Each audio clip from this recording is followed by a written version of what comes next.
ভাবে ডেকেছেন, আহ্বান করেছেন। আমাদেরকে আল্লাহ অনেক সময় বলেছেন রিজিকের দিকে, আমরা যেন আমাদের জীবিকা নির্বাহের দিকে যাই, আমরা রিজিক সন্ধান করি পৃথিবীতে। আবার কখনো বলেছেন তোমরা আল্লাহর জিকিরের দিকে দৌড়াও, আবার কখনো বলেছেন তোমরা ক্ষমার দিকে দৌড়াও, আবার বলেছেন তোমরা আল্লাহর দিকে দৌড়াও। তো এক একটি বিষয়ের দিকে ডাকার সময় আল্লাহ তাআলার শব্দ চয়নগুলো ছিল এক এক রকম। যখন আল্লাহ বলছেন যে ফামশু ফি মানাকিবিহা, তোমরা পৃথিবীর উপর বিচরণ করো রিজিকের সন্ধানে, এখানে আল্লাহ বলছেন ফামশু, তার মানে তোমরা হেঁটে হেঁটে যাও, আস্তে আস্তে যাও, জীবিকার জন্য এটা তাড়াহুড়ার দরকার নেই। যখন তোমরা দুনিয়ার পিছনে যাবে, তোমাদের রিজিকের সন্ধানে যাবে, তখন তোমাদের চলার গতি হবে ফামশু, মাসি মানে আস্তে আস্তে, ধীরে ধীরে। তো আল্লাহ যখন আবার বলছেন যে আল্লাহ জিকিরের দিকে, নামাজের দিকে, তখন আল্লাহ বলছেন ফাসআউ ইলা যিকরিল্লাহ, তোমরা আল্লাহর জিকিরের দিকে দৌড়াও। এখানে আল্লাহ আগে বলছেন রিজিকের সময় কি বলছেন, তোমরা আস্তে আস্তে যাও, হেঁটে হেঁটে। আর যখন আল্লাহর জিকিরের কথা আসছে তখন আল্লাহ কি বলছেন ফাসআউ মানে তোমরা দৌড়াও। আর আল্লাহ যখন আবার জান্নাতের কথা বলছেন, আল্লাহর ক্ষমার কথা বলছেন, যেটা আমি যে আজকে আমার খুতবার বিষয়বস্তু, যে আয়াত, যে আয়াতের তাফসীর, এখানে আল্লাহ বলছেন ওয়াসারিউ ইলা মাগফিরাতিম মির রাব্বিকুম ওয়া জান্নাহ, তোমরা দ্রুত বেগে দৌড়াও। দৌড়াও না, এখানে দৌড়ানোর গতি হবে আরো কি, খুব দ্রুত বেগে দৌড়াও। কোন দিকে? আল্লাহর ক্ষমার দিকে এবং জান্নাতের দিকে। আবার আল্লাহ যখন বলছেন তোমরা আল্লাহর দিকে যাও, তখন আল্লাহ অন্য একটা শব্দ ব্যবহার করেছে। আল্লাহ বলছেন ফাফিরু ইলাল্লাহ, তোমরা পালিয়ে যাও। মানে যখন পালানোর সময় দৌড় দেয় তখন গতি কেমন থাকে, তোমরা আল্লাহর দিকে পালিয়ে বেরাও, পালিয়ে যাও। তাহলে আমরা পাইলাম আল্লাহ যখন আমাদেরকে বলছেন তোমরা রিজিকের সন্ধানে যাও, তখন আল্লাহ বলছেন ফামশু মানে আস্তে আস্তে যাও। আবার যখন বলছেন নামাজের দিকে, জিকিরের দিকে, তখন বলছেন তোমরা দৌড়ে যাও আল্লাহর জিকিরের দিকে। আবার যখন ক্ষমা এবং জান্নাতের দিকে আল্লাহ বলছেন, তখন বলছেন সারিউ, তোমরা খুব দ্রুত বেগে যাও। আর আল্লাহ যখন নিজের দিকে ডাকছেন তখন বলছেন ফাফিরু ইলাল্লাহ, তোমরা আল্লাহর দিকে পালিয়ে যাও। তো যে জিনিসের মূল্য যেরকম, চলার গতি সেরকম। তো আমাদের আজকে আয়াত আল্লাহ বলছেন ওয়াসারিউ ইলা মাগফিরাতিম মির রাব্বিকুম, তোমরা খুব দ্রুত বেগে যাও তোমাদের প্রতিপালকের পক্ষ থেকে ক্ষমার দিকে। এবং আরো কিসের দিকে? ওয়া জান্নাতিন আরদুহাস সামাওয়াতু ওয়াল আরদ, এবং এমন জান্নাতের দিকে যে জান্নাতের প্রশস্ততা হচ্ছে আসমান থেকে জমিন পর্যন্ত। সুবহানাল্লাহ। এই আয়াত যখন নাজিল হলো তখন এক আরবি বেদুইন রাসূল সাল্লাল্লাহু আলাইহি সাল্লামকে জিজ্ঞেস করলেন, আচ্ছা মুহাম্মদ সাল্লাল্লাহু আলাইহি সাল্লাম, ওরা তো মুহাম্মদ বলতে বুঝতো না, বেদুইন বলছে এই মুহাম্মদ বলো তো, যদি আসমান এবং জমিন শুধু জান্নাতেই ডেকে নেই, জান্নাতের প্রশস্ততায় আসমান এবং জমিন পর্যন্ত হয়, তাহলে আল্লাহ জাহান্নাম কোথায় রাখছে? তো জাহান্নাম কোথায় গেল? তখন রাসূল সাল্লাল্লাহু আলাইহি সাল্লাম উত্তর দিয়েছিলেন, যখন দিন আগমন করে তখন রাত কোথায় থাকে? এখন আমরা জানি যখন রাত আমেরিকা আছে, রাসূল সাল্লাল্লাহু আলাইহি সাল্লাম উত্তর দিয়েছিলেন যখন দিন আগমন করে তখন রাত কোথায় থাকে। তো যে আল্লাহ এই এক একটা এট এ টাইম এখন দিনকে এক জায়গায় রাখছেন এবং রাতকে আরেক জায়গায় রাখছেন, সে আল্লাহ জান্নাতের প্রশস্ততা আসমান এবং জমিন পর্যন্ত হলেও জাহান্নামকে আল্লাহ আরেক জায়গায় রেখেছেন। এই যে জান্নাত, এত বিশাল জান্নাত, এটা তো আমাদের বাপ-দাদার বাড়ি, তাই না? আমাদের আদম আলাইহিস সালাম, আমাদের পিতা, সর্বপ্রথম তিনি জান্নাতেই ছিলেন। তারপর শয়তান যা হোক, যেভাবে হোক, জান্নাত থেকে কি করেছে? তাড়িয়ে দিয়েছে। তো এই জান্নাত আল্লাহ কাদের জন্য প্রস্তুত করেছেন? এত বিশাল জান্নাত আল্লাহ বলছেন উইদ্দাত লিল মুত্তাকিন, যে জান্নাতের প্রশস্ততা আসমান এবং জমিন, সে জান্নাতকে তৈরি করা হয়েছে কাদের জন্য? মুত্তাকিদের জন্য, যারা তাকওয়া অবলম্বন করে, যারা আল্লাহ ভীরু, যাদের অন্তরে আল্লাহর ভয় থাকে, তাদের জন্য কিন্তু জান্নাত প্রস্তুত করা হয়েছে। আল্লাহ বলছেন উইদ্দাত লিল মুত্তাকিন, এই জান্নাতকে প্রস্তুত করে রাখা হয়েছে মুত্তাকিদের জন্য। মুত্তাকি কারা? মুত্তাকি কারা? এই মুত্তাকির অনেক সংজ্ঞা আছে, বিভিন্ন আলেম সালাফরা বিভিন্ন সংজ্ঞা দিয়েছেন। তলব ইবনে হাবিব রাহিমাহুল্লাহ একটা চমৎকার সংজ্ঞা দিয়েছেন। তিনি বলছেন যে তাকওয়া হচ্ছে, আল্লাহ ভীরুতা হচ্ছে আন তা'মালা বিতাআতিল্লাহ আলা নূরিম মিনাল্লাহ তারজু সাওয়াবাল্লাহ, তুমি আল্লাহর ইবাদত করবে, আনুগত্য করবে, আলা নূরিম মিনাল্লাহ, আল্লাহর পক্ষ থেকে নূরের উপর, নূরের মাধ্যমে। এই যে আপনারা ইবাদত করেন, নামাজ পড়েন, রোজা রাখেন, দান সাদকা করেন, কোরআন তেলাওয়াত করেন, এটা আপনার কি মনে হয় যে আপনার ক্ষমতা আছে, আপনি একটা সুঠাম দেহের অধিকারী, আপনার শক্তি আছে, সামর্থ্য আছে, এই জন্য আপনি পারছেন? আপনার মতো বা আপনার চেয়ে আরো শক্তিশালী মানুষ ঘুরে বেড়াচ্ছে, ওদের তৌফিক হয় নাই প্রথম কাতারে আসার, ফজরের সময় মসজিদে যাওয়ার তৌফিক হয় নাই, আল্লাহ তৌফিক দেয় নাই।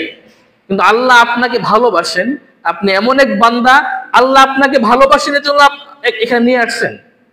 এজন্য আলহামদুলিল্লাহ। আমরা প্রতি নামাজে পড়ি ইয়াকা না'বুদু ওয়া ইয়াকা নাস্তাঈন, আমরা আপনার ইবাদত করি, ওয়া ইয়াকা নাস্তাঈন, এবং আপনার কাছে সাহায্য চাই। আমরা যে ইবাদত করি এটা আপনার দেওয়া তৌফিক অনুযায়ী, আমার ক্ষমতা বলে না। শয়তান এটাই এখানে ভুল করেছিল, শয়তান মনে করেছে আমি ইবাদত করি আমার ক্ষমতায়। তো তাকওয়া হচ্ছে আপনি আল্লাহর দেওয়া তৌফিকে আপনি আল্লাহর ইবাদত করবেন এবং আল্লাহর থেকে আপনি নেকির আশা করবেন। একদিন উমর রাদিয়াল্লাহু আনহু উবাই বিন কাবকে জিজ্ঞেস করলেন তাকওয়া কি? উবাই বিন কাব বললেন তাকওয়া হচ্ছে, খলিফা আপনি কি কোনোদিন কাঁটাযুক্ত রাস্তা দিয়ে হেঁটেছেন? উমর রাদিয়াল্লাহু আনহু বললেন হ্যাঁ হেঁটেছি। তারপর বললেন আপনি কিভাবে হেঁটেছেন? তখন বলছেন আমি কাপড়কে খুব গুটিয়ে নিয়ে হেঁটেছি যাতে করে কাঁটা লেগে না যায়। তখন উবাই বিন কাব বললেন এটাই হচ্ছে তাকওয়া, যে আপনি চলাচলের ক্ষেত্রে এরকম সতর্ক হয়ে চলাচল করবেন পৃথিবীতে। হাসান বসরি রাহিমাহুল্লাহ তিনি বলেছিলেন মা যালাতিত তাকওয়া বিল মুত্তাকিন হাত্তা তারাকু কাসীরাম মিনাল হালাল মাখাফাতাল হারাম। তাকওয়া আল্লাহর ভয় মুত্তাকিদেরকে এমন ভাবে পরিচালিত করেছে যে তারা হারামে পতিত হওয়ার ভয়ে অনেক হালাল কাজকে ছেড়ে দিয়েছে। যদি আমি হারামে পড়ে যাই,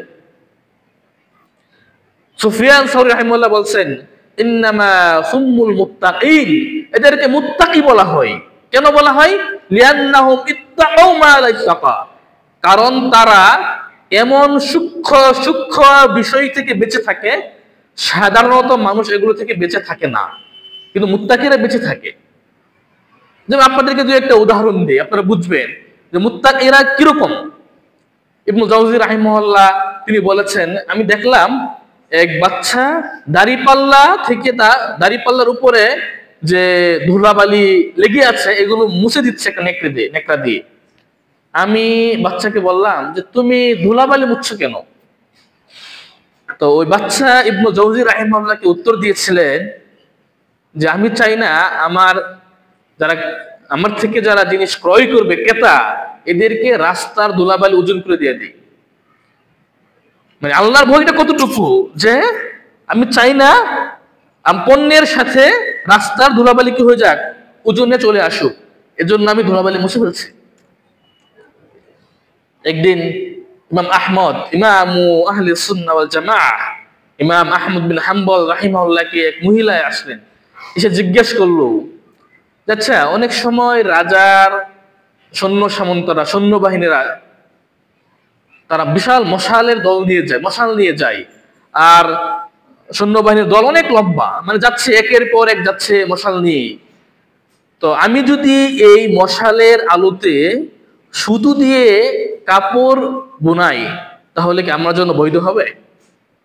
আপনাদেরকে উদাহরণ দিলে বুঝবেন যে শহরে লাইট থাকে না, সরকারি লাইট, যে লাইট গুলো আছে তো এই লাইটের আলোতে কি আমার জন্য কোনো কাজ করা বৈধ হবে? এরকম একটা প্রশ্ন, যে অনেক সময় রাজা সৈন্যবাহিনী যাচ্ছে, বিশাল দল তাদের, তো তারা মশাল নিয়ে যাচ্ছে। এখন এই মশালের আলোতে আমি কি সুতো দিয়ে কাপড় বুনাতে পারবো? তো ইমাম আহমদ রাহিমাহুল্লাহ এই মহিলার তাকওয়া দেখে কেঁদে দিলেন, কতটুকু আল্লাহর ভয় থাকলে এরকম প্রশ্ন করতে পারে। তো ইমাম আহমদ বললেন, এই মহিলা তুমি কার কি হও? তখন বললেন, আমি বিশর লাহাফির বোন হই। তো বললেন যে যেহেতু তোমার তাকওয়া এত এই লেভেলে, তোমার প্রয়োজন নাই, তোমার প্রয়োজন নেই ওই আলোতে কাজ করার। ইবনে আবি দুনিয়া রাহিমাহুল্লাহ একটা বই লিখেছেন, বইয়ের নাম হচ্ছে আল ওয়ারা। ইবনে আবি দুনিয়া অনেক আগে লিখেছেন। এই বইয়ে তিনি এরকম অনেক ঘটনা উল্লেখ করেছেন। তার মধ্যে একটা ঘটনা উল্লেখ করেছেন যে এক মহিলা করছে, ওই আটা গুলছে, রুটি বানাবে, পানি দিয়ে আটা গুলছে। এমন সময় সংবাদ আসছে যে তার স্বামী আর পৃথিবীতে বেঁচে নেই। এই সংবাদ পাওয়ার সাথে সাথেই ওই আটা থেকে তার হাতকে উঠিয়ে নিয়েছে, পাত্র থেকে। তারপর বলছে যে এই আটা এখন শুধু আমাদের না, কারণ এই আটার মধ্যে মানুষের হক জড়িয়ে গেছে। এখন আপনারা বুঝতে পারছেন কিভাবে? তার মানে যতদিন তার স্বামী বেঁচে ছিল, ওই আটা বা সম্পত্তি ওই মহিলা এবং তার সন্তানের ছিল, কিন্তু স্বামী মারা গেছে, তখন এই সম্পদ কি হয়ে গেছে? এটা অরিজিনাল হয়ে গেছে।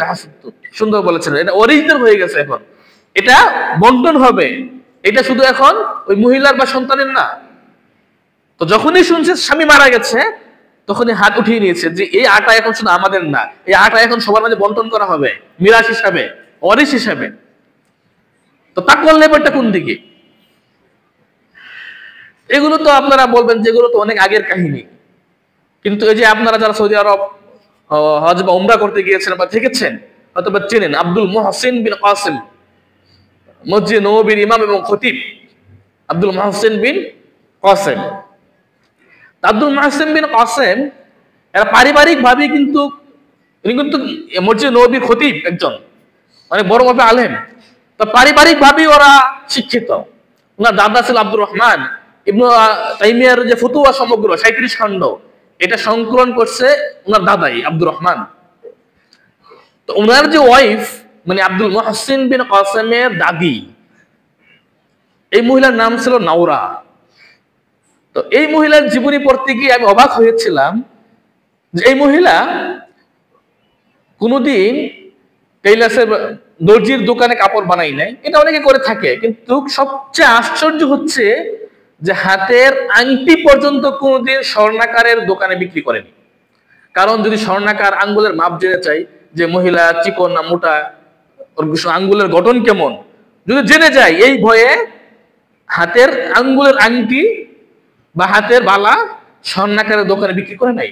বিক্রি করেছে ভেঙ্গে, সরাসরি দেয় নাই। তো একদিন তারই মেয়ের জামাই মারা গেছে, উনি রিয়াদে গেলেন, সৌদি আরবের রাজধানী রিয়াদে গিয়েছেন। 2 দিন থেকে আবার চলে আসছে। অনেকেই প্রশ্ন করছে যে আপনার মেয়ের জামাই মারা গেছে, জামাতা মারা গেছে, আপনি থাকবেন কয়েকদিন, আপনার মেয়েকে একটু সান্ত্বনা দিবেন, আর আপনি 2 দিন থেকে চলে আসলেন।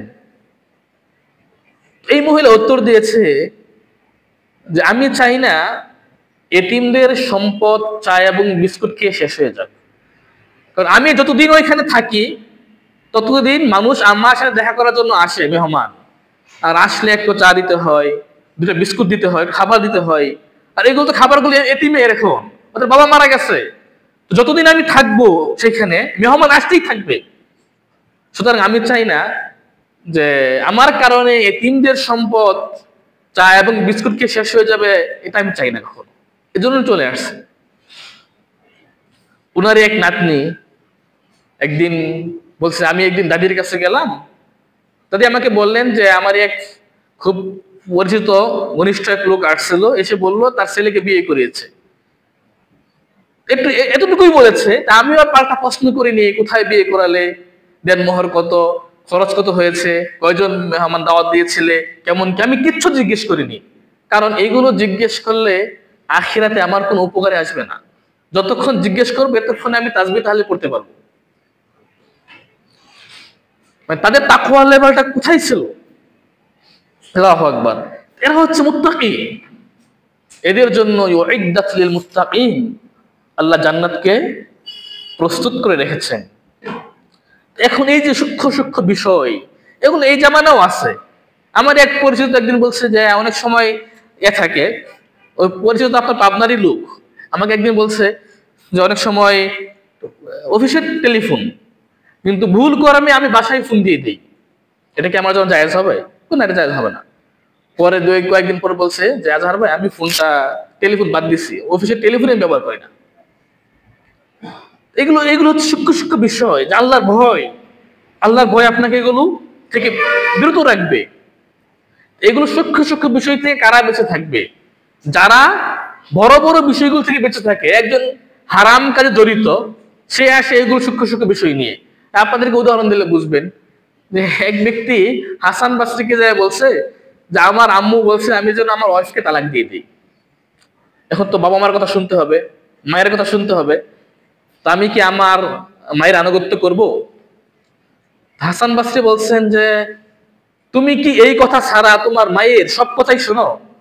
মানে এমন কি বিষয়টি যে তোমার মায়ের সব কথাই শোনো, শুধু এই একটা কথা শোনা বাকি আছে, তাইলে তুমি আমল করতে পারো। আর দেখা যাচ্ছে প্রতিদিন তুমি তোমার মায়ের অবাধ্য হচ্ছ, কথা শোনো না। এখন যখন বলছি বউকে তালাক দিতে, এখন আমার কাছে আছে ফতোয়া জিজ্ঞাসা করতেছে তালাক দিব কিনা। যে এরকম হয় যে সব কথাই শুনো তুমি, তাহলে কি করবে? তালাক দিয়ে দাও। একজন ফরজ নামাজ পড়ে না, সেদিন আমি শুনতেছি, মানে বলতেছে যে আপনার মানে আপনি কেমন? বলছে আমি অনেক নামাজ পড়ি। তো নামাজ কয় ওয়াক্ত? বলছে আমি ফরজ তো পড়ি না, সুন্নত নামাজ বেশি বেশি পড়ি। আমি ফরজ পড়ি না কিন্তু সুন্নত অনেক পড়ি। তো বলছে যে তাহলে এটা কেমন হয়ে গেল? না, আপনি নিশ্চিত থাকেন আমি অনেক ভালো মানুষ, আমি অনেক সুন্নত পড়ি। কিন্তু ফরজ কি? ফরজ কয় ওয়াক্ত বলতেই পারে না। কয় রাকাত নামাজ দিনে ফরজ, এটা কি সে বলতেই পারে না, কারণ সে তো ফরজ পড়ে না বেশি। সে কি পড়ে? সুন্নত পড়ে। একদিন ইবনে ওমর রাদিয়াল্লাহু আনহু, ইবনে ওমর রাদিয়াল্লাহু আনহুমা, ওনার কাছে ইরাক থেকে এক ব্যক্তি আসছে। ইরাক থেকে এক ব্যক্তি এসে বলতেছে যে আচ্ছা, হজ করা অবস্থায় হজ্জের সফরে কি মশা মারা যাবে? তো ইবনে ওমর রাদিয়াল্লাহু আনহু একটা ধমক দিয়েছেন। ধমক দিয়ে বলছেন যে তোমরা রাসূলের নাতিকে হত্যা করছো, আর এখন ফতোয়া জিজ্ঞেস করছো যে মশা মারা যাবে কিনা। রাসূলের নাতিকে হত্যা করে নাই শিয়ারা, তারাই হত্যা করেছে যে যেটা মুহররম মাস। কাজে এখানে তো পাবনা বা অন্য জায়গায় এরকম হয় না। আমি ঢাকা ছিলাম, লেখাপড়া করতাম ঢাকায়, তখন দেখেছি যে কি অবস্থা ওদের। ওরাই কিন্তু মারলো, ওরা মেরে এখন কি বলে, ওরা এখন আবার সুখ পালন করে। সেদিন ঢাকা গিয়েছিলাম, একজন আমাকে ফতোয়া জিজ্ঞেস করছে যে মুহররম মাসে কি বিয়ে করা যাবে? আমি বললাম এরকম প্রশ্ন আমি কোনদিন শুনিনি, মুহররম মাসে বিয়ে করা যাবে কিনা। বলছে না, মুহররম মাসের সুখের মাস, দুঃখের মাস। এই মাসে রাসূলের নাতিকে শহীদ করা হয়েছে, এই মাসে তো আনন্দ করা যাবে না, বিয়েটা একটা আনন্দের বিষয়, এই মাসে বিয়ে করা যাবে না। এই প্রশ্নগুলো কারা করে? শেয়ারা করে।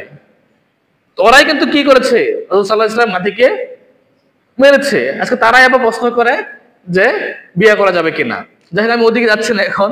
ইবনে ওমরকে বললেন যে তোমরা, ইবনে ওমর তাদেরকে বললেন তোমরা রাসূলের নাতিকে মেরেছো, মানুষ হত্যা করেছো তোমরা, আর এখন ফতোয়া জিজ্ঞেস করছো যে মশা মারা যাবে কিনা। এটা হচ্ছে ওরকম এক ব্যক্তি মদ খায়, তো আবার ফতোয়া জিজ্ঞেস করছে যে আচ্ছা, আমি যে মদ খাই, মদ কি বাম হাতে খাওয়া যাবে?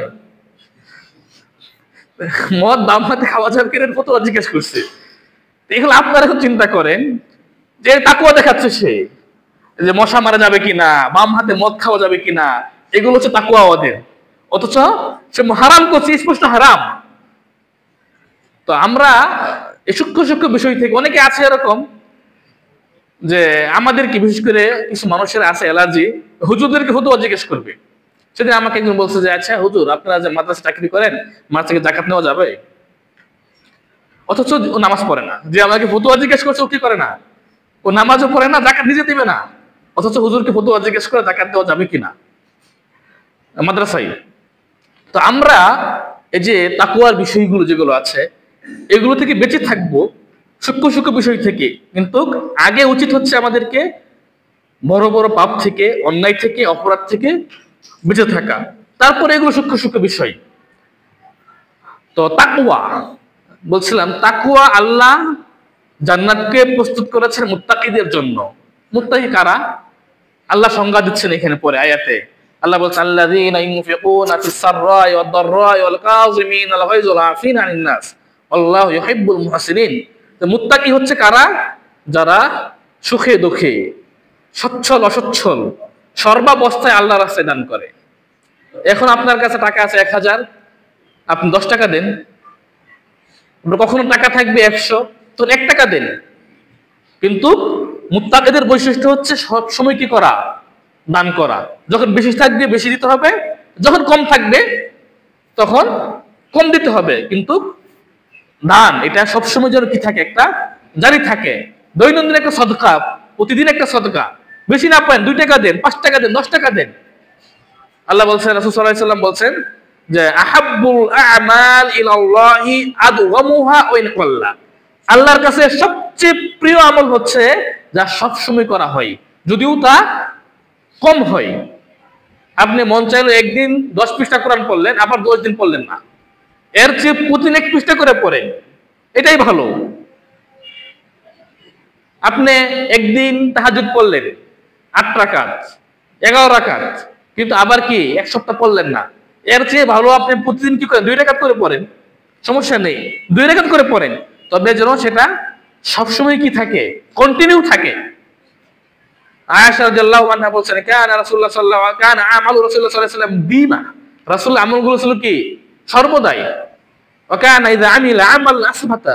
রাসূল যখন একবার কোন আমল শুরু করতেন তা সব সময় তিনি করতেই থাকতেন, সর্বদাই করতেই থাকতেন, প্রতিদিন করতেন তিনি আমলগুলো। এজন্য দান সদকা এটা আপনি করবেন, প্রতিদিন করেন। কম হলেও সেটা প্রতিদিন যেন আল্লাহর রাস্তায় একটা অংশ নির্ধারণ থাকে, এটা চেষ্টা করতে হবে। সদকা এমন একটা আমল, রাসূল সাল্লাল্লাহু আলাইহি সাল্লাম তার হাদিসে বলেছেন, যে হাদিসটি বুখারী এবং মুসলিমে রয়েছে, আবু হুরায়রা থেকে বর্ণিত, যে মান আনফাকা যাওজাইনি ফি সাবিলিল্লাহ নুদিয়া ফিল জান্নাতি ইয়া আবদাল্লাহ হাযা খায়র। যে ব্যক্তি জোড়ায় জোড়ায় বস্তু আল্লাহর রাস্তায় দান করবে তাকে জান্নাতে ডাকা হবে যে আব্দুল, এ আল্লাহর বান্দা তুমি এদিকে জান্নাতে প্রবেশ করো। তারপর রাসূল বলছেন ফামান কানা মিন আহলিস সালাহ দুইয়া মিন বাবিস সালাহ। যে ব্যক্তি নামাজি হবে তাকে জান্নাতে নামাজ নামে একটা বিশেষ কি থাকবে, গেট থাকবে, ওই গেট দিয়ে ডাকা হবে। আচ্ছা বলেন তো, মুসলিম মানে তো নামাজ পড়তে হবে, তাই না? এই হাদিসের আলাদাভাবে কেন বলা হলো যে যারা নামাজি হবে ওদেরকে নামাজের গেট দিয়ে ডাকা হবে? এই হাদিসের উদ্দেশ্য হচ্ছে যারা নফল নামাজ কি করবে, বেশি বেশি পড়বে, যারা নফল সালাত বেশি বেশি আদায় করবে। ওমান কানা মিন আহলিল জিহাদ দুইয়া মিন বাবিল জিহাদ। আর যারা মুজাহিদ হবে, যারা জিহাদ করবে, তাদেরকে জিহাদের একটা বিশেষ দরজা দিয়ে জান্নাতে আহ্বান করা হবে, ডাকা হবে যে আল্লাহর বান্দা তুমি এই দরজা দিয়ে জান্নাতে প্রবেশ করো। ওমান কানা মিন আহলিস সিয়াম দুইয়া মিন বাবির রায়্যান। আর যে ব্যক্তি বেশি বেশি সিয়াম পালন করবে, রোজাদার হবে, তাকে রায়্যান নামক দরজা দিয়ে জান্নাতে ডাকা হবে। ওমান কানা মিন আহলিস সাদাকা। আর যে ব্যক্তি দানশীল হবে, আল্লাহর রাস্তায় বেশি বেশি দান করবে, দুইয়া মিন বাবিস সাদাকা, তাকে জান্নাতে সাদাকার বিশেষ দরজা দিয়ে তাকে আহ্বান করা হবে, ডাকা হবে। এই হাদিস শুনে আবু বকর রাদিয়াল্লাহু আনহু বললেন বিআবি আনতা উম্মি ইয়া রাসূলুল্লাহ মা আলা মান দুইয়া মিন তিলকাল আবওয়াব মিন দুরুরা। আল্লাহ রাসূল, আমার পিতামাতা আপনার জন্য কুরবান হোক, একই ব্যক্তিকে জান্নাতের সকল দরজা দিয়ে ডাকা জরুরি না। কারণ আমাদের লক্ষ্য কি, উদ্দেশ্য কি? জান্নাতে ঢোকা। তো সব দরজা দিয়ে ঢুকতে হবে? দরজা আছে 8টা, আমার উদ্দেশ্য হচ্ছে যে কোনো এক দরজা দিয়ে জান্নাতে প্রবেশ করলেই হলো, আলহামদুলিল্লাহ। ফামান যুহযিহা আনিন নার ওয়া উদখিলাল জান্নাতা ফাকাদ ফাজ। যাকে জাহান্নাম থেকে দূরে রাখা হবে এবং জান্নাতে প্রবেশ করানো হবে, সেই তো প্রকৃত সফল কাম। তো মূলত উদ্দেশ্য হচ্ছে জান্নাতে আমাদের প্রবেশ করা, সকল দরজা দিয়ে প্রবেশ করার উদ্দেশ্য না। তা আবু বকর রাসূলকে সেটাই বললেন যে আল্লাহ রাসূল একই ব্যক্তিকে, একজন মানুষকে জান্নাতের সকল দরজা ডাকবে, এটা আবশ্যক না, এটা জরুরি না যে এক ব্যক্তিকে ডাকতে হবে। এদিকে সিয়ামের দরজা বলছে, রাইয়ান বলছে এদিকে আসো, তুমি এই দরজা দিয়ে প্রবেশ করো। এদিকে জিহাদের দরজা বলছে তুমি এদিক দিয়ে প্রবেশ করো। সদকা দরজা বলছে এদিক দিয়ে প্রবেশ করো, এটা আবশ্যক না। তারপর আবার বলছেন আবু বকর, ফাহাল ইদওয়া আহাদুন মিন তিলকাল আবওয়াবি কুল্লিহা, আল্লাহ রাসূল তারপরও কি এমন কোন ব্যক্তি আছে যাকে জান্নাতের সকল দরজায় ডাকবে? আল্লাহু আকবার। আবু বকরের স্বপ্ন কেমন দেখেন, আমাদের স্বপ্ন কি কোন মতে জান্নাতে ঢোকা। আবু বকরের স্বপ্ন হচ্ছে এখানে জান্নাতে ঢোকা না, আমাকে জান্নাতের সকল দরজায় ডাকুক, আমি এটা চাচ্ছি। সেটাই আবু বকর বুঝাইলেন যে আল্লাহ রাসূল এমন কেউ কি আছে পৃথিবীতে যাকে জান্নাতের সকল দরজায় ডাকবে? আবু বকরের হিম্মত কেমন! তো রাসূল বললেন, নাম, হ্যাঁ এমন ব্যক্তি আছে, ও আরজু আন তাকুনা মিনহুম, আর আবু বকর আমি মনে করি তুমি সেই ব্যক্তি অন্তর্ভুক্ত। সুবহানাল্লাহ। সাহাবাদের হিম্মত কেমন ছিল! ওই যে এক সাহাবা রাসূল সাল্লাল্লাহু আলাইহি সাল্লামের করলেন, ওই ওযুর পানি দিতেন। রাসূল বললেন, তুমি চাও কি চাইবা, তুমি কি চাইবার চাও? আমি আপনি হলে কি চাইতাম, হয়তো বা বলতাম দোয়া করেন, এটা ওইটা করেন। কিন্তু ওই সাহাবী কি চাইছিলেন আপনারা কেউ জানেন? হ্যাঁ, জান্নাত। হ্যাঁ, রাসূলের সাথে জান্নাত, শুধু জান্নাত না, ওই সাহাবী বলছে যে আমি জান্নাতে আপনার সাথে থাকতে চাই, তো জান্নাত না। চিন্তা করছেন মানে সাহসটা কত, হিম্মত কত! রাসূল সাল্লাল্লাহু আলাইহি সাল্লাম সাইয়্যিদু ওয়ালাদ ইবনে আদম, তাই না? যা জান্নাতে, যার সুপারিশ ছাড়া জান্নাতে দরজা খুলবে না, আল্লাহ কিয়ামতের মাঠে বিচার শুরু করবেন না রাসূল সাল্লাল্লাহু আলাইহি সাল্লামের সুপারিশ ছাড়া। সবচেয়ে উঁচু স্থানে মাকাম মাহমুদ যে পাবে তিনি হচ্ছেন হযরত মুহাম্মদ সাল্লাল্লাহু আলাইহি সাল্লাম। তো সাহাবী বলছে যে আমি খালি জান্নাত না, বরং আমি জান্নাতে আপনার সাথে থাকতে চাই।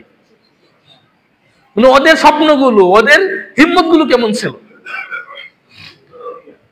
যাই হোক, রাসূল সাল্লাল্লাহু আলাইহি সাল্লামের আরেকটি হাদিস এই সাদকা সম্পর্কে, এই হাদিসটি বুখারী এবং মুসলিমে রয়েছে।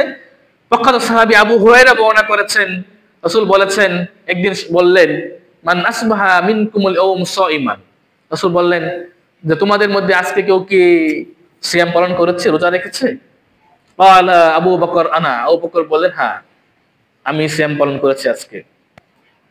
রাসূল আবার বললেন, মান তাবিয়া মিনকুমুল ইয়াওম জানাজা, তোমাদের মধ্যে আজকে কে জানাজায় অংশগ্রহণ করেছে, আজকে জানাজার নামাজ পড়েছে, এমন কেউ কি আছে? আবু বকর বললেন যে আনা, আমি আজকে জানাজা পড়েছি। রাসূল আবার প্রশ্ন করলেন, মান আতআমা মিনকুমুল ইয়াওম মিসকিনান, আজকে তোমাদের মধ্যে এমন কেউ আছে যে মিসকিনকে খাবার খাওয়াইছে? এখানে উদ্দেশ্য সাদকা, খাবার খাওয়ানো অথবা দেওয়া, যে তোমাদের মধ্যে এমন কেউ কি আছে যে আজকে মিসকিনকে খাবার খাওয়াচ্ছে? ক্বালা আবু বকর আনা, আবু বকর বললেন, আবারও বললেন যে আমি আজকে খাবার খাওয়াচ্ছি মিসকিনকে। রাসূল আবার প্রশ্ন করলেন, মান আদা মিনকুমুল ইয়াওম মারিদান, তোমাদের মধ্যে কি কেউ এমন আছে যে আজকে রোগী দেখতে গিয়েছিল? ক্বালা আবু বকর আনা, আবু বকর আবারও বললেন, আল্লাহ রাসূল আমি আছি, আমি আজকে রোগীকে দেখতে গিয়েছিলাম। তো কয়টা কাজ? 4টা। রাসূল শেষে একটা গুরুত্বপূর্ণ কথা বলেছেন, যেটা আমাদের জন্য। রাসূল বলেছেন, মাজতামা'না ফিমরিন ইল্লা দাখালা জান্নাহ, এই 4টি মৌলিক ইবাদত যদি কারো মধ্যে একই দিন একত্রিত হয় তাহলে সে জান্নাতে প্রবেশ করবে। সুবহানাল্লাহ। এই হাদিসে কি আছে? সাদাকা। তো মুত্তাকিদের একটা বৈশিষ্ট্য হচ্ছে, মুত্তাকিরা কি করে? তারা সচ্ছল অসচ্ছল, সুখে দুঃখে সর্বাবস্থায় তারা আল্লাহর রাস্তায় দান করে। এটা হচ্ছে মুত্তাকিদের এই আয়াতে ক্ষেত্রে প্রথম বৈশিষ্ট্য। তারপর আল্লাহ বলছেন, ওয়াল কাযিমিনাল গায়জ, মুত্তাকিদের আরেকটা বৈশিষ্ট্য হচ্ছে, আরেকটা আলামত হচ্ছে, সিফত হচ্ছে, মুত্তাকিরা রাগ নিয়ন্ত্রণ করে। তারা যখন রাগান্বিত হয় তখন তারা রাগান্বিত সবাই হয়। রাগ আমরা মানুষ হিসেবে আমাদের কি কম বেশি সবারই আছে, কিন্তু মুত্তাকিরা কি করে? মুত্তাকিরা যখন রাগান্বিত হয় তারা রাগ কি করে? নিয়ন্ত্রণে রাখে। এক ব্যক্তি আবু হুরায়রা থেকে বর্ণিত, আন্না রাজুলান قال رسول الله صلى الله عليه وسلم اوصني قال لا تغضب فردد مرارا قال لا تغضب। এক ব্যক্তি রাসূলকে বললেন, আল্লাহ রাসূল আপনি আমাকে নসিহত করেন। রাসূল বললেন, তুমি রাগ করিও না। তো ওই ব্যক্তি মনে করলো যে আমি বললাম রাসূলকে একটু উপদেশ দিতে, রাসূল আমাকে একটা কথা বললেন, তুমি রাগ করো না। ফারাদ্দাদা মিরারান, বারবার বলতে লাগলেন যে আপনি আমাকে নসিহত করেন, উপদেশ দেন। রাসূল তাকে একই উপদেশ দিলেন যে লা তাগদাব, তুমি কি করো না, রাগ করো না। রাওয়াহুল বুখারী, হাদিসটি ইমাম বুখারী রাহিমাহুল্লাহ বর্ণনা করেছেন। তো রাগ এটা কঠিন জিনিস। একটা কথা বলা হয় যে রেগে গেলেন তো হেরে গেলেন। তো রাগ হতে পারে, তবে মুত্তাকিদের রাগ কি করে, নিয়ন্ত্রণ করে। আলী ইবনে হুসাইন নামে এক ব্যক্তি ছিলেন, শিয়ারা ওকে তাদের যে 12 জন ইমাম, আলী ইবনে হুসাইনকে একজন ইমাম মনে করে আর কি। তো ওরা তো দোষ নাই, আলী ইবনে হুসাইন জয়নুল আবেদিন যাকে বলা হয়। তো তিনি আবেদ ছিলেন, তিনি মানুষকে অনেক দান করতেন, এমনকি উনি ধনীও ছিলেন, কিন্তু দান করতেন গোপনে। যখন মারা যায়, যারা গোসল দিচ্ছিল আলী ইবনে হুসাইনকে, দেখা গেল ওনার কাঁধে দাগ, কালো দাগ। তখন পরিবারকে জিজ্ঞেস করলো যে এই কালো দাগ কিসের? তখন বলা হলো যে উনি জীবিত অবস্থায় রাত্রে নিজের পিঠে কাঁধে বোঝা বহন করে তিনি মদিনার 90টা পরিবারের দায়িত্ব ওনার কাছে ছিল। মানুষের ঘরে ঘরে গিয়ে তিনি খাবার পৌঁছে দিতেন, একটা 90টা পরিবারের। আলী ইবনে হুসাইন, তো উনি একদিন ওযু করছেন, তো এক দাসী পানি ঢালছে এক পাত্র থেকে, উনি ওযু করছেন, হঠাৎ করে পাত্র মুখের উপর পড়ে গেছে।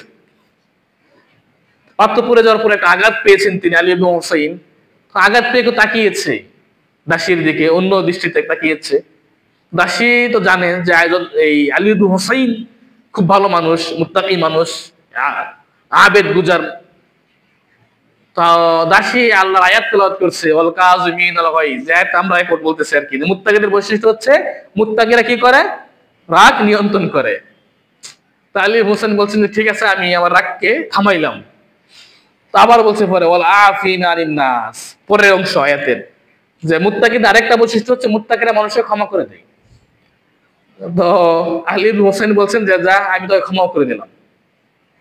তো আয়াত শেষে আছে আল্লাহু ইউহিব্বুল মুহসিনিন, আর আল্লাহ মুহসিনদেরকে ভালোবাসেন। তখন আলী ইবনে হুসাইন বলছে যা, আমি তোকে মুক্ত করে দিলাম। তুই এতদিন দাসী ছিল, তোকে আমি কি করলাম, মুক্ত করে দিলাম। মানে আয়াত পড়তেছে আর আলী ইবনে হুসাইন আমল করতেছে। মানুষকে ক্ষমা করে দেওয়া, এটা একটা মহৎ গুণ, মানুষকে ক্ষমা করে দেওয়া। আবু মালিক নামে এক ব্যক্তি ছিল, তো বলা হয় যে উনি মানুষকে ক্ষমা করে দিতেন। ঝগড়া বিবাদ করলে উনি বলতেন, কেউ যদি আসতো ক্ষমা চাইতে, উনি বলতেন যে আল মাযি লা ইউকার, অতীত মনে রাখতে নেই, অতীত ব্যবহার হয়ে গেছে। এমনকি বলা হয় অনেক ধনী ছিলেন, কেউ ঋণ নিয়েছে, ঋণ পরিশোধ করতে আসলে উনি বলতেন যে যা, অতীতে যা নিয়েছো ওটা আর প্রয়োজন নেই ফিরে দেওয়ার, আল মাযি লা ইউকার, অতীত মনে রাখতে নেই। একদিন মারা গিয়েছে, মারা যাওয়ার পরে আরেকজন ব্যক্তি স্বপ্ন দেখেছে, জিজ্ঞেস করছে যে মাযা ফাআলাল্লাহু বিক, আপনি যে মারা গেলেন, দুনিয়ার তো আপনি এই করতেন, তো আল্লাহ আপনার সাথে কেমন আচরণ করেছে? উনি বলছে আমি আল্লাহর সামনে দাঁড়ালাম, আল্লাহ আমাকে বললেন যে আল মাযি লা ইউকার, যে অতীতে যা করে আসছি আর এগুলো মনে রাখতে নেই। সুবহানাল্লাহ। আপনি মানুষকে ক্ষমা করে দেন, আল্লাহ আপনি ক্ষমা করে দিবে। এই মির্জা গালিব এক ব্যক্তি, উনি একটা কথা বলেছে, চমৎকার কথা, যে আমি আমার জীবনকে সহজ করে নিয়েছি, কাউকে ক্ষমা করে দিয়ে কারো কাছ থেকে ক্ষমা চেয়ে নি। কিভাবে?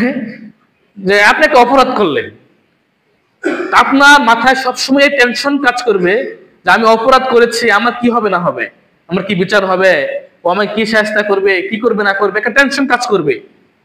যদি আপনার ক্ষমা চেয়ে নেন, যে আপনি ক্ষমা করে দেন, সহজ হয়ে গেল বিষয়টা। এটা একটা হচ্ছে যে হয়তো আপনার একটা জিদ আছে কারোর উপরে, এটা করতেছে যে আমি ওর থেকে কিভাবে প্রতিশোধ নিব, একটা টেনশন।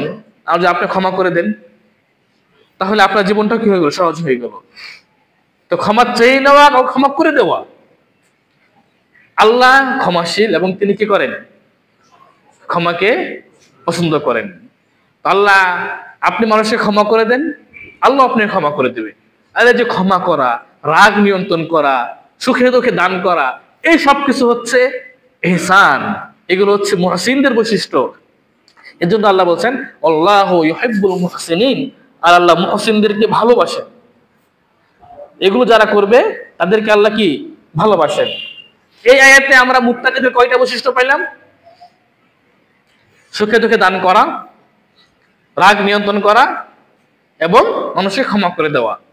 তারপর আল্লাহ বলছেন আল্লাযীনা ইযা ফাআলু ফাহিশাতান আও যালামু আনফুসাহুম যাকারুল্লাহ, যখন মুত্তাকিরা যখন কোনো পাপ কাজ করে, আল্লাযীনা ইযা ফাআলু ফাহিশাতান আও যালামু আনফুসাহুম যাকারুল্লাহ ফাস্তাগফিরু লিযুনুবিহিম ওয়া মান ইয়াগফিরু যুনুবা ইল্লাল্লাহ ওয়া লাম ইউসিররু আলা মা ফাআলু ওয়া হুম ইয়ালামুন। যে মুত্তাকিদের আরেকটা বৈশিষ্ট্য হচ্ছে, মুত্তাকিরা যখন কোনো পাপ কাজ করবে, কোনো গর্হিত কাজ করবে, কোনো অপরাধ করবে, খারাপ কাজ করবে, তার মানে মুত্তাকি হলেই যে খারাপ কাজ করবে না, ব্যাপারটা এরকম না। মুত্তাকির দ্বারাও কি হতে পারে? ফাহিশা কাজ হতে পারে, মুত্তাকির দ্বারাও খারাপ কাজ হতে পারে, অন্যায় হতে পারে, অপরাধ হতে পারে, করতে পারে। তবে যখনই তারা কোনো পাপ কাজ করে, যখনই তারা কোনো খারাপ কাজ করে, ফাহিশাকে কর্ম করে, আও যালামু আনফুসাহুম, অথবা জুলুম করে নিজেদের উপর, যাকারুল্লাহ, সাথে সাথে আল্লাহকে স্মরণ করে, যাকারুল্লাহ, আল্লাহকে স্মরণ করে, এবং তারা যে অন্যায় করেছে আস্তাগফিরু লিযুনুবিহিম, এবং তারা তাদের পাপের জন্য, কুকর্মের জন্য আল্লাহর কাছে ইস্তেগফার করে। মানে মুত্তাকিরা পাপ হতে পারে, কিন্তু পাপ হওয়ার পরে তারা আল্লাহকে স্মরণ করে এবং তারা কি করে? মুস্তাগফিরু লিযুনুবিহিম, তাদের পাপের জন্য আল্লাহর কাছে ইস্তেগফার করে। ওয়া মান ইয়াগফিরু যুনুবা ইল্লাল্লাহ, আর আল্লাহ ছাড়া পাপ কে ক্ষমা করবে? ওয়া লাম ইউসিররু আলা মা ফাআলু, তারা যে কর্ম করেছে, যে অন্যায় করেছে, এই অন্যায়ের উপর তারা লেগে থাকে না, তারা কি হয়? দূরে সরে যায়। ওয়া হুম ইয়ালামুন, জেনে শুনে। তার মানে অজ্ঞতা অনুযায়ী লেগে থাকতে পারে, কিন্তু তারা জেনে শুনে সেই পাপের উপর তারা কি থাকে না? অবিচল থাকে না। তো পাপ হতে পারে। রাসূল সাল্লাল্লাহু আলাইহি সাল্লাম এর আগে যত নবী ছিলেন, অনেক নবীর দ্বারাও কি হয়েছে? অন্যায়, অপরাধ হয়ে গেছে। আদম আলাইহিস সালাম ভুল করে গাছের ফল খেয়ে নিলেন, যখনই বুঝতে পারলেন রব্বানা যালামনা আনফুসানা ওয়া ইল্লাম তাগফির লানা ওয়া তারহামনা লানাকুনান্না মিনাল খাসিরিন, পাপ হয়ে গেছে, অপরাধ করে ফেলেছি, সাথে সাথে আল্লাহর কাছে বললেন রব্বানা, হে আল্লাহ, যালামনা আনফুসানা, আমরা জুলুম করেছি, যদি আপনি ক্ষমা না করেন, যদি আপনি রহম না করেন, তাহলে আমরা ক্ষতিগ্রস্ত হয়ে যাব। নূহ আলাইহিস সালাম পৃথিবীর সর্বপ্রথম রাসূল, তিনি আল্লাহর কাছে ইস্তেগফার করেছিলেন, রাব্বিগফিরলি ওয়া লিওয়ালিদাইয়া ওয়া লিমান দাখালা বাইতিয়া মুমিনান ওয়া লিল মুমিনিনা ওয়াল মুমিনাত। নূহ আলাইহিস সালাম পৃথিবীর প্রথম রাসূল ছিলেন, তিনিও আল্লাহর কাছে ইস্তেগফার করেছেন। আপনারা জানেন মুসা আলাইহিস সালাম যখন নাকি পালিয়ে যাচ্ছিল, এক ব্যক্তিকে থাপ্পড় মেরে কি করলো? এক থাপ্পড় দিয়ে একজনকে মেরে ফেললো, থাপ্পড় দিয়ে হত্যা করে ফেলছে। মুসা আলাইহিস সালাম এই ব্যক্তিকে হত্যা করে ফেলছে। তারপর বললেন রাব্বিগফিরলি, আল্লাহ আপনি আমাকে ক্ষমা করে দেন, আমি অপরাধ করে ফেলেছি। ফাগফারাল্লাহ, আল্লাহ কি করলেন? ক্ষমা করে দিলেন। সুলাইমান আলাইহিস সালাম আল্লাহকে বলেন রাব্বিগফিরলি ওয়া হাবলি মুলকান লা ইয়ামবাগি লিআহাদিন মিন বা'দি, আল্লাহ আপনি আমাকে ক্ষমা করুন এবং আমাকে এমন রাজত্ব দান করেন, আমার পরে যেন এরকম এই রাজত্ব আর কেউ না পায়। এখানে একটা গুরুত্বপূর্ণ বিষয়, তিনি পুরো পৃথিবী শাসন করেছেন চারজন শাসক, দুজন মুসলিম, দুজন কাফের। তার মধ্যে সুলাইমান আলাইহিস সালাম একজন, যিনি পুরো পৃথিবী কি করেছেন? শাসন করেছেন। তো তিনি আল্লাহর কাছে বলছেন যে আল্লাহ আপনি আমাকে কি করেন? হাবলি মুলকান, আমাকে এমন রাজত্ব দান করেন যে আমার পরে যেন এরকম রাজত্ব আর কেউ না পায়। তো তিনি আল্লাহর কাছে রাজত্ব চেয়েছেন, ক্ষমতা চেয়েছেন, তার আগে কি চেয়েছেন? ক্ষমা চেয়েছেন, যে রাব্বিগফিরলি, আল্লাহ আপনি আমাকে আগে ক্ষমা করেন, তারপরে আমাকে কি করেন? রাজত্ব দান করেন। তার মানে পুরো পৃথিবীর রাজত্বের চেয়ে কোনটা বড়? ক্ষমা বড়। পুরো পৃথিবীর রাজত্বের চেয়ে ক্ষমাটাই বড়। এবং আরেকটি গুরুত্বপূর্ণ বিষয়, যে আল্লাহর কাছে কিছু চাইতে হলে আগে আল্লাহর কাছে কি করতে হবে? ক্ষমা চাইতে হবে, ইস্তেগফার করতে হবে। আপনি সাধারণভাবে দেখেন, যদি আপনি কারোর কাছে কোনো অপরাধ করে থাকেন, অপরাধী হয়ে থাকেন, আপনার কি সাহস হবে এই অপরাধ নিয়ে কিছু চাওয়ার? তো আপনি বিবেক বলবে যে আগে আমি ক্ষমা চেয়ে নিই, ক্ষমা চেয়ে তারপর বলে কি যে আমাকে কিছু দান করেন, কিছু দেন। কিন্তু অপরাধ থাকা অবস্থায় আপনার চাওয়ার সাহস হবে না কোনো মানুষের কাছে। যেখানে মানুষের কাছে চাওয়ার সাহস নাই, আর আল্লাহর কাছে কেমনে চান? এজন্য আল্লাহর কাছে আমরা যখন কিছু চাইবো তখন তার আগে কি করবো? আমরা ইস্তেগফার করব, ক্ষমা চাইবো। রাসূল সাল্লাল্লাহু আলাইহি ওয়াসাল্লাম বলছেন যে ইন্নী লা আস্তাগফিরুল্লাহ ওয়া আতুবু ইলাইহি ফিল ইয়াওমি আকসার মিন ৭০ মাররা ওয়া ফি রিওয়ায়া ১০০ মাররা, যে আমি আল্লাহর কাছে দৈনিক ১০০ বার কি করি? ইস্তেগফার করি। রাসূল সাল্লাল্লাহু আলাইহি ওয়াসাল্লাম আল্লাহ বলেন কাদ গাফারাল্লাহু মা তাকাদ্দাম মিন যামবিকা ওয়া মা তাআখার, হে নবী আপনার আগের পরে সকল গুনাহ আল্লাহ ক্ষমা করে দিয়েছেন। রাসূল কোনো গুনাহ ছিল না, তারপর তিনি কি করতেন? দৈনিক ১০০ বার ইস্তেগফার করতেন, ৭০ বার বেশি ইস্তেগফার করতেন। একদিন আবু বকর রাদিয়াল্লাহু আনহু রাসূলকে বললেন, রাসূল আপনি আমার জন্য একটা দোয়া শিক্ষা দেন, আমি যেন নামাজে বলতে পারি। আপনারা সেই দোয়াটা নামাজে সবাই পড়েন, রব্বি ইন্নী যালামতু নাফসি, যেটা আমরা কি বলে থাকি? দোয়া মাসও বলে থাকি। এরকম ভাবে একদিন আবু হুরায়রা রাদিয়াল্লাহু আনহু উনি কি করতেন? উনি বলতেন যে আমি দৈনিক ১০০০-এরও বেশি ইস্তেগফার করি, দৈনিক ১০০০ বারেরও বেশি তিনি ইস্তেগফার করতেন। এমনকি তিনি মক্তবে যাইতেন, পিচ্ছি পিচ্ছি বাচ্চাদের কাছে যাইতেন, গিয়ে বলতেন যে তোমরা বলো যে আল্লাহ মাগফিরলি আবি হুরায়রা, হে আল্লাহ আপনি আবু হুরায়রাকে ক্ষমা করে দেন। কাদেরকে বলতেন? পিচ্ছি পিচ্ছি বাচ্চাদেরকে বলতে বলতেন যে তোমরা বলো যে আল্লাহ মাগফির আবি হুরায়রা, আল্লাহ আপনি আবু হুরায়রাকে ক্ষমা করে দেন। বাচ্চারা এগুলো বলতো আর তিনি আমিন আমিন বলতেন। কারণ বাচ্চাদের দোয়া কবুল হতে পারে, ওরা তো নিষ্পাপ, ওদের গুনাহ নেই। ইবনে জাওজি রাহিমাহুল্লাহ তিনি বলছেন যে ইবলিস শয়তান আল্লাহকে বলল, ইবলিস বলল আর কি যে আহলাকতু বানি আদম বিযুনুব, আমি অন্যায় পাপ অপরাধের মাধ্যমে আদম সন্তানকে ধ্বংস করে দিয়েছি। এরা পাপ কাজ করে আর এরা কি ক্ষতিগ্রস্ত হয়, আর ধ্বংস হয়ে যাচ্ছে। তারপর আবার বলছে ওয়া আহলাকুনি বিল-ইস্তিগফার, কিন্তু আদম সন্তান আমাকে ধ্বংস করে দিয়েছে ইস্তিগফারের মাধ্যমে। মানে আমি ওদেরকে পাপ কাজ করেই নেই ওয়াসওয়াসা দিয়ে, কিন্তু তারা কি করে? ক্ষমা চায় নেই। ঠিক আছে, তাহলে ক্ষমা পেয়ে যায়। আল্লাহ বলছেন ইবনা আদম ইন্নাকা মাদাউতানি ওয়া রাজাউতানি গাফারতু লাকা আলা মা কানা মিন কলাউবালি, আদম সন্তান যতক্ষণ তুমি আমার কাছে ক্ষমা চাইবে, ক্ষমা আশা করবে, আমি তোমাকে ক্ষমা করতেই থাকবো আলাউবালি। আর তোমাকে ক্ষমা করার জন্য আমি কারো পরোয়া করি না। তো তোমাকে ক্ষমা করে দেবো, কেউ আমাকে জিজ্ঞেস করবে অমুকে কেন ক্ষমা করলেন, আমি কোনো পরোয়া করি না। ইবনা আদম লাউ বালাগা যুনুবুকা আনানা সামা সুম্মা আস্তাগফারতানি গাফারতু লাকা আলা মা কানা মিনক, আদম সন্তান তুমি পাপ করতে করতে তোমার গুনাহ যদি পৃথিবী থেকে আসমান পর্যন্ত চলে যায়, তারপর আমি তোমাকে ক্ষমা করে দেব। যদি আমার কাছে ক্ষমা চাও আমি তোমাকে কি করে দেব? ক্ষমা করে দেব। ইবনা আদম লাউ আতাইতানি বিকুরাবিল আরদি খাতায়া লা তুশরিকু বি শাইয়ান লা আতাইতুকা বিকুরাবিহা মাগফিরা, আদম সন্তান কিয়ামতের দিন তুমি যদি আমার সামনে পৃথিবী সমপরিমাণ পাপ নিয়ে সাক্ষাৎ করো, তবে যদি শিরক না থাকে, শর্ত হচ্ছে কি যদি শিরক না থাকে, লা আতাইতুকা বিকুরাবিহা মাগফিরা, তাহলে আমি আল্লাহ পৃথিবী সমপরিমাণ ক্ষমা নিয়ে তোমার সাথে সাক্ষাৎ করি। সুবহানাল্লাহ। তবে ইস্তেগফার আমাদের কি করতে হবে? করতে হবে, না করলে আল্লাহ কি ক্ষমা করবে না।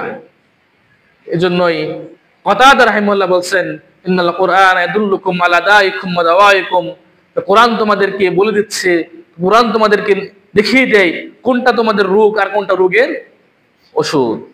ফাদা যুনুব ওয়া দাওয়া ইস্তিগফার। সুতরাং তোমাদের রোগ হচ্ছে, রোগ বালাই হচ্ছে পাপ, আর এই পাপের ওষুধ হচ্ছে ইস্তিগফার। আলী রাদিয়াল্লাহু আনহু বলছেন যে আমি সেই ব্যক্তিকে দেখে আশ্চর্য হয়ে যাই, সেই ব্যক্তিকে দেখে আশ্চর্য হই যে আহলিকু ওয়া মাহুন নাজাত, যার হাতে বেঁচে যাওয়ার বাঁচার অস্ত্র থাকা সত্ত্বেও সে কি হয়ে যায়? ধ্বংস হয়ে যাচ্ছে। তার হাতে কি আছে? বাঁচার মতো অস্ত্র আছে, তারপরে সে কি ধ্বংস হয়ে যায়। আলীকে জিজ্ঞেস করা হলো যে কি সেটা? তো আলী রাদিয়াল্লাহু আনহু বলেন ইস্তিগফার। আল ইস্তিগফার, ইস্তিগফার হচ্ছে বাঁচার কি একটা অস্ত্র। ইস্তেগফার থাকার পরেও যদি কেউ ধ্বংস হয়ে যায়, এটা তার জন্য একটা মানে এটা বেড লাক। এজন্যই আবু মুসা আশআরী রাদিয়াল্লাহু আনহু তিনি একটা চমৎকার কথা বলছেন যে আমাকানা লানা আমানানি মিনাল আযাব, আল্লাহর শাস্তি থেকে বেঁচে থাকার জন্য আমাদের দুইটা নিরাপত্তা ছিল। আল্লাহর শাস্তি থেকে বাঁচার দুইটা নিরাপত্তা ছিল। যাহাবা আহাদুহুমা, একটা অলরেডি চলে গেছে, অহওয়া কাউনুর রাসূল সাল্লাল্লাহু আলাইহি ওয়াসাল্লাম ফিনা, আর তা হচ্ছে রাসূল আমাদের মধ্যে বিদ্যমান থাকা। আল্লাহ পবিত্র কোরআনে বলছেন যে মা কানাল্লাহু লিয়ুআযিবাহুম ওয়া আনতা ফীহিম, হে নবী যতদিন আপনি তাদের মধ্যে বিদ্যমান থাকবেন ততদিন আল্লাহ তাদেরকে শাস্তি দিবে না। একটা চলে গেছে, আবু মুসা বলছে যে একটা নিরাপত্তা মানে রাসূলের বিদ্যমান থাকা এটা চলে গেছে, একটা নিরাপত্তা ছিল আমাদের আল্লাহর শাস্তি থেকে বাঁচা। ও বাকিয়া আহাদুহুমা, আরেকটা এখনো রয়ে গেছে, সেটা হচ্ছে ইস্তেগফার। আর যদি ইস্তেগফার চলে যায় তাহলে হালাক না, আমরা কি হয়ে যাব? ধ্বংস হয়ে যাব। আল্লাহ বলছেন হে নবী যতদিন আপনাদের মধ্যে আছেন আমি শাস্তি দিব না। ওমা কানাল্লাহু মুআযিবাহুম ওয়া হুম ইস্তাগফিরুন, আর যতদিন তারা ইস্তেগফার করবে ততদিন আল্লাহ কি করবে না? শাস্তি দেবে না। তো বলছিলাম যে মুত্তাকিদের গুণ ইস্তেগফার করা, আমাদের মাঝেও এই মুত্তাকিদের বৈশিষ্ট্যগুলো নিয়ে আসা উচিত যে আমাদের দ্বারা পাপ কাজ হতে পারে।